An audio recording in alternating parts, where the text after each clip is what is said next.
할렐루야. 아멘. 우리 3월 한 달 무엇보다 믿음으로 또 하나님 주신 은혜로 승리하는 저와 여러분 되시기를 축원합니다. 저도 어렸을 때 길을 잃어버린 기억이 있습니다. 저희 부모님, 어머님 얘기로는 꽤 많이 길을 잃어버리고 집을 잃어버려서 파출소에서 또 경찰서에서 저를 찾았다는 얘기들을 하시죠. 지금은 사실 워낙 뭐 이렇게 잘 되어 있어서 부모가 아이를 잃어버리는 경우들은 뭐 막 그렇게 많지는 않습니다. 정말 그렇게 됐다면 뭐 진짜 온 교회가 또 온 이 가정이 시끄럽겠죠.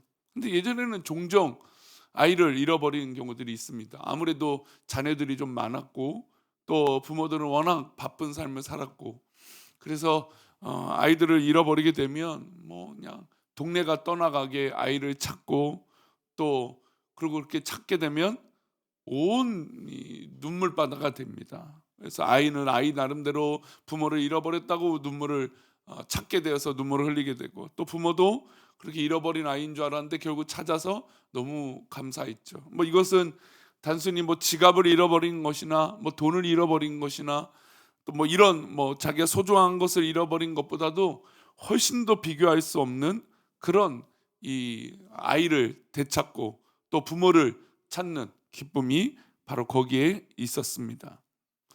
오늘 본문 말씀에는 바로 우리가 잘 알고 있는 잃어버린 것들에 대해서 또 잃어버린 자에 대해서 또 그 잃어버린 자를 하나님께서 찾으셨을 때 얼마나 기쁘고 또 이 넘치는 은혜가 그 가운데 있는지 말씀해 주시는 장면이 있습니다. 근데 이 장면 잃은 양을 찾고 잃은 드라크마를 찾고 또 돌아온 탕자 즉 아들을 찾는 이 기쁨 가운데 왜 이 비유로 예수님은 말씀하셨는가 하면 예수님이 함께 하셨던 자들은 바로 어려운 사람 또 세리와 그 당시 성경에서도 이렇게 표현하고 있지만 죄인들 그러니까 그 당시 사람들이 생각할 때 죄인이라고 여겼던 그런 사람들 만약에 뭐 지금으로 따진다면 우리가 뭐 지금 우리가 생각하는 범죄자들 뭐 죄인들이라고 생각하는데 우리 교인들과 아니면 저랑 뭐 가깝게 있다고 보십시오. 그러면 우리 성도들은 어떻게 생각할까요? 염려가 되겠죠. 아, 목사님 왜 저렇게 죄인하고 가까이 지내실까?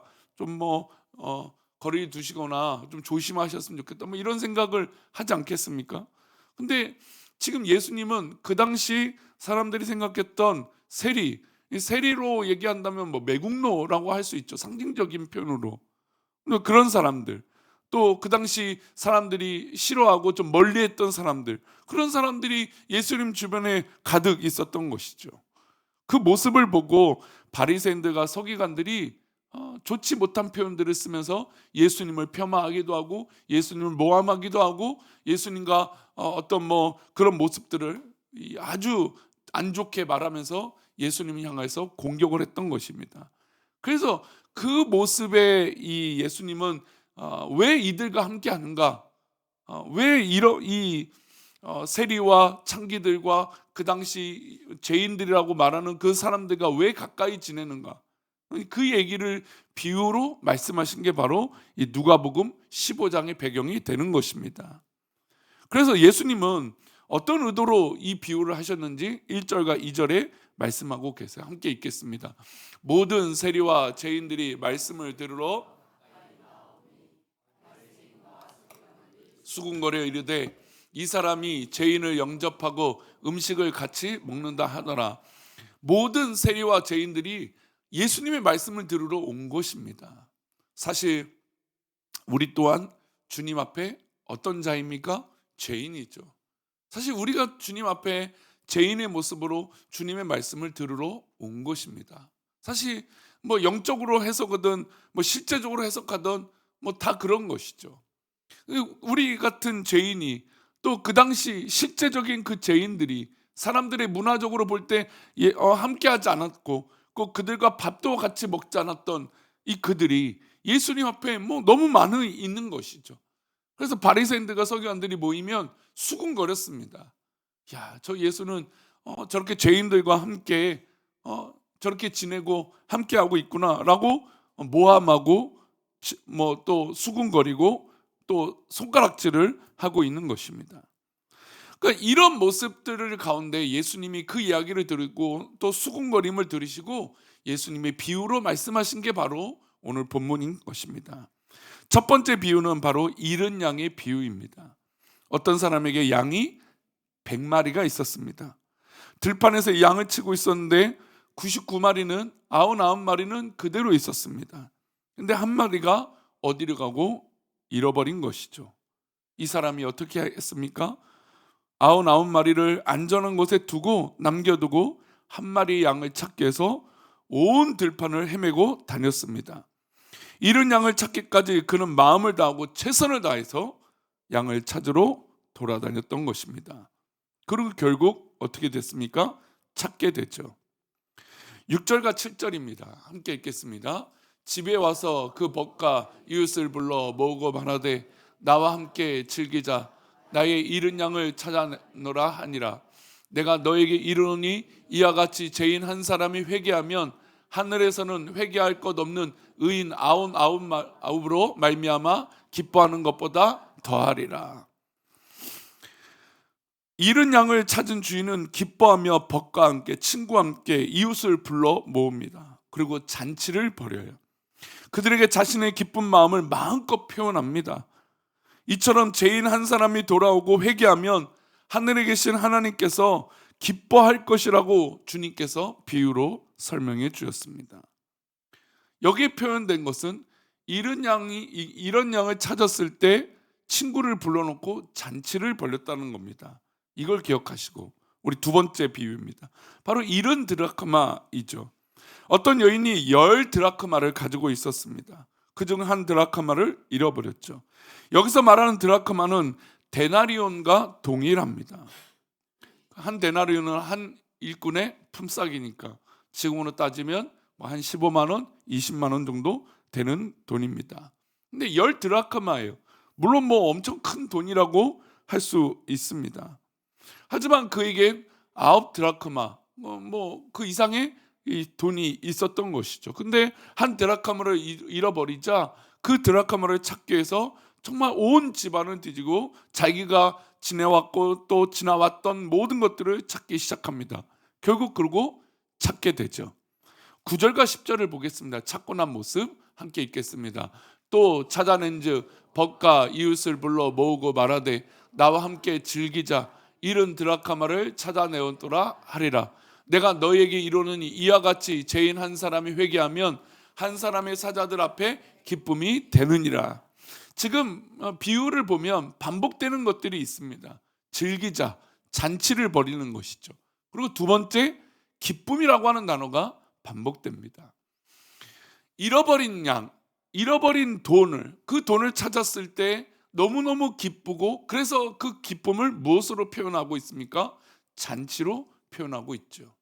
그리고 또 계속해서 반복하는 것은 이 사람들이 여기는 그 죄인, 너희들이 말하는 서기관들과 바리새인들이 말하는 그 죄인이 하나님 품으로 돌아오면 하나님은 기쁘다, 하나님은 즐거우시다, 그 이야기를 지금 하고 계신 것입니다. 또한 우리가 말씀드린 세 번째 비유, 우리가 잘 알고 있는 탕자의 비유입니다.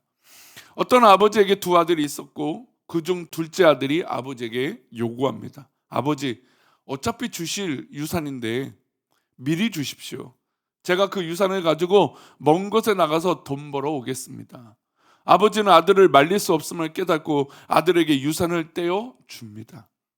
아들은 아버지의 유산을 미리 받아서 먼 나라로 가서 흥청망청 다 써버립니다.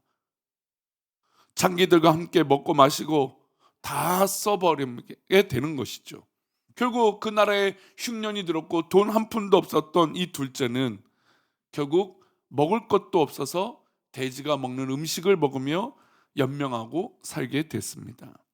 근데 그 돼지 우리에서 그 음식을 같이 먹으며 연명하고 있던 이 둘째가 누구의 품이 기억이 났습니까? 아버지의 품이 기억났습니다. 아버지의 품에 있으면 내가 죄인으로, 내가 종으로 살더라도 지금보다는 나을 것이라고 생각했던 것입니다. 그리고 아버지 품이 그리웠던 것이죠. 그래서 결심합니다. 내 아버지에게는 먹을 것이 풍족해서 품굿이 얼마나 품꾼이 얼마나 많고 품꾼들이 굶주린 경우는 없다. 그것을 떠올렸습니다. 그래서 결국 자신이 너무나 부끄럽고 창피했지만 그래도 누구의 품으로 돌아가는 것이 맞다라고 여겼습니까? 아버지의 품으로 돌아가겠다고 하는 것을 생각했던 것입니다. 뭐 우리가 지금 생각하면 너무 불효자식이고 뭐 정말 이렇게 할 수 있는가? 뭐 최근에 들었던 너무나 충격적인 얘기라 이 새벽에 우리 성도들이 하면 하루 종일 그 생각을 또 하실 수도 있는데, 최근에 들었던 얘기 중에 부모님들이 이제 노년이 돼서 여행을 다니시기도 하잖아요. 뭐 그리고 운동을 하러 다니시기도 하고 뭐 좋은 곳에 가시게 됩니다. 근데 요즘 자식들이 그런 얘기를 한대요. 부모님을 향해서 그러니까 회사에서 그런 얘기를 한대요. 운동 좀 다니지 마시라고, 여행 좀 다니지 마시라고. 그래서 그 얘기 들었을 때 자녀들이 부모님이 운동을 너무 많이 해서 아니면 또 여행 가면 또 다치거나 그럴까 봐 그러지 않는구나, 그런 표현으로 한다고 생각을 했어요. 근데 그 얘기의 결론은 뭐였냐면 부모님들이 연로하신데 돈을 많이 쓰신다는 거예요. 그러니까 돈을 적게 쓰라고, 여행 다니지 말고 또 좋은 거 먹지 말고 운동하러 다니지 말라는 거예요.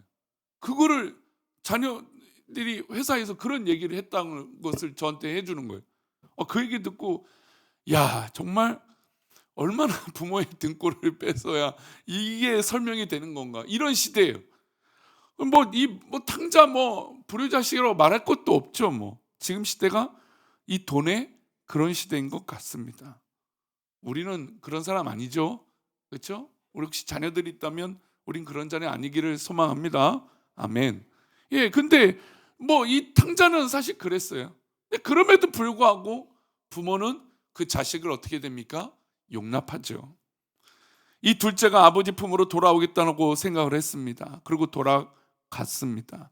근데 이미 아버지는 이 둘째를 먼 채에서 매일같이 기다리고 있었던 것이죠. 그리고 그 둘째가 돌아오자 아버지가 선택했던 것은 무엇입니까? 잔치를 벌였습니다. 우리 23절과 24절입니다. 함께 읽겠습니다. 그리고 살찐 송아지를 끌어다가 잡으라, 우리가 먹고 즐기자. 이 내 아들은 죽었다가 다시 살아났으며 내가 잃었다가 다시 얻었노라 하니 그들이 즐거워하더라. 예, 이 아버지가 이 불효막심한 이 둘째가 돌아왔는데 오히려 사람들에게 잔치를 벌이고, 내가 이 아이가 죽었다고 생각했는데 돌아왔다, 그러니 우리 잔치를 벌이자고 송아지를 잡는 것이었습니다. 아버지의 기쁨을 표현하는 말씀이죠. 여러분, 이 세 가지의 이 비유에 공통적인 표현이 있고 공통점이 있었습니다. 그것은 무엇입니까? 바로 즐거움이라고 하는 잔치였어요. 잃어버린 양을 찾고, 잃어버린 돈을 찾고, 잃어버린 아들을 찾았는데 즐겁다라고 표현하고 있고 잔치를 벌였다는 겁니다. 그리고 돌아왔다라고 하는 회개라고 하는 장면이 있습니다. 하나님께서는 잃어버린 자가 돌아왔을 때, 즉 잃어버린 자, 회개하는 자가 돌아왔을 때, 회개해서 하나님 품으로 돌아왔을 때 하나님은 기쁘시다라고 하는 것이죠. 이들이 잔치를 벌였다는 것은 기뻤기 때문에 잔치를 벌인 것입니다. 한 잃어버린 양을 찾고, 한 돈을 찾고, 또 한 자녀를 찾았을 때 너무나 기뻐서 그것보다 더 상세하기 때문에, 여러분 잔치를 벌이면 뭐라고 하게 될까요? 돈이 들죠. 비용이 듭니다. 잔치를 벌이면 아마 한 드라크마보다 더 많이 비용이 들었을 것입니다. 잔치를 벌이면 잃어버린 양보다 더 많은 비용이 들었을 것입니다. 근데 이 비용보다 뭐가 더 중요했습니까? 그 즐거움, 그 기쁨이 더 컸다라는 것입니다. 예수님은 지금 왜 죄인들과 창기들과 함께 밥을 먹고 함께 하고 계십니까? 이 잃어버린 영혼이 하나님 품에 돌아오는 것이 더 기쁘기 때문에 그렇다는 것이죠. 우리가 지금까지 성경을 보면서 하나님께서 이렇게 기뻐하신다라고 하는 직접적인 표현이 나온 것이 그렇게 성경에 많지 않습니다. 성경에 잃어버린 영혼, 우리 영혼이 하나님 품에 돌아왔을 때 하나님은 기쁘시다라는 것이죠.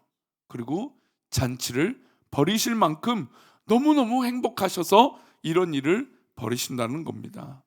그리고 천국에서 잔치가 열린다는 것입니다. 그러니 우리가 혹시나 하나님 품으로 돌아갈 그런 모습이 있다면 철저하게 하나님 품으로 돌아가는 귀한 한 달이 되시기를 축원합니다. 또 우리 성도님들 삶 가운데 잃어버린 것들이 있다면 정말 믿음으로 회복되어서 하나님 품으로 돌아가시기를 소망합니다. 그러면 하나님께서는 기쁘셔서 즐거우셔서 잔치를 벌이신다는 것이죠. 그러니 우리가 또 이 3월 한 달 세상에서 살아갈 것입니다. 여러 가지 일들이 있겠죠. 그러나 그 속에서 우리가 세상을 쫓아 닮아가는 것이 아니라 하나님 기뻐하시는 것, 하나님이 즐거우신 것이 무엇인지 그것을 회복시키며 또 하나님 품에 있는 우리 귀한 삶이 되시기를 축원합니다. 또한 우리 주변에 잃어버린 사람들이 많습니다. 믿음을 가지고 있다가 잃어버린 사람, 낙심하고 실족해서 하나님을 떠나 있는 사람, 아니 한 번도 하나님을 만나지 못한 사람, 그 잃어버린 영혼들이 분명 있을 것입니다. 우리가 그들에게 하나님의 이름을 소개하고 주님의 이름을 소개하고 저 십자가를 소개함으로 그들이 하나님 품으로 돌아와 우리가 잔치할 수 있는 즐거움이 우리 가운데도 있고 또 하나님께서 잔치하시는 그 즐거움이 온 교회와 우리 성도들의 삶 가운데 있기를 축원합니다. 기도하겠습니다. 하나님 아버지, 혹이나 내 영혼이 하나님 앞에 잃어버린 영혼입니까? 그렇다면 이 시간 무엇보다도 하나님 품에 돌아갈 수 있도록 은혜를 내려 주옵소서. 또 우리 주변에 잃어버린 영혼들이 있습니까? 하나님 그 영혼들이 어떤 상황이 있는지 우리가 돌아보고 그들을 향하여 손을 내밀므로 그들의 영혼들이 변화되어지고 회개하여서 하나님 품으로 돌아가는 놀라운 은혜를 경험할 수 있도록 하나님 복을 내려 주옵소서. 그래서 하나님 기뻐하시는 이 즐거움, 하나님 기뻐하시는 이 잔치를 우리 또한 경험할 수 있도록 은혜를 내려 주옵소서. 하나님, 잃어버린 영혼, 또 잃어버린 자, 또 하나님 앞에 낙심하여 하나님 포기하고 있는 자들을 그들에게 손을 내밀어 그들을 일으켜 세우는 귀한 한 달 되게 하여 주시고 우리 또한 이 즐거움에 거할 수 있도록 하나님 은혜를 내려 주시옵소서. 귀한 한 달 그렇게 믿음으로 선택하고 또 믿음으로 나아갈 때마다 정말 하나님 앞에 추수하고 또 그런 일꾼이 되어 열매를 맺는 놀라운 한 달이 되어질 수 있도록 복을 내려 주옵소서. 우리들을 그렇게 인도하시고 복을 내려 주시고 귀한 우리 3월 한 달 축복하여 주실 것을 믿사옵고 거룩하신 예수 그리스도 이름으로 기도 올려옵나이다. 아멘. 축도함으로